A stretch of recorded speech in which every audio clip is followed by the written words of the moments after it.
Welcome to the Rim Break Rodeo. We hope this video helps. In this video, I will explain how to fix a Nissan Altima car door handle. First, gather your essential tools, including various screwdrivers and specialized trim removal tools.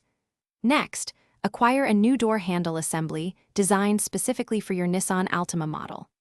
Finally, set up a well-lit work area and consider wearing protective gloves for safety and comfort during the repair process. Begin by gently prying off the interior door panel.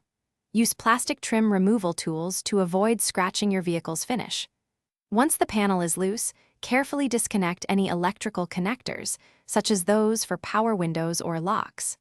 Finally, locate and unbolt the existing door handle assembly from its mounting points within the door frame, preparing it for removal.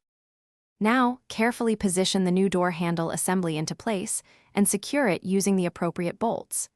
Ensure all connections are tight and stable. Next, meticulously reconnect all electrical wiring and harnesses to the door panel, making sure each connector clicks firmly into place. Before fully reassembling, test the new handle's operation to confirm it opens and closes smoothly.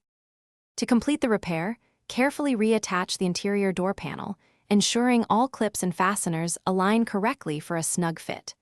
Double-check that the new door handle operates smoothly from both the inside and outside of the vehicle. This confirms your successful installation. Remember to check the description for a link to the Echo Dot smart speaker and other great deals. It's a fantastic way to enhance your home with smart technology and amazing sound. Thanks for watching. Consider subscribing if we helped you.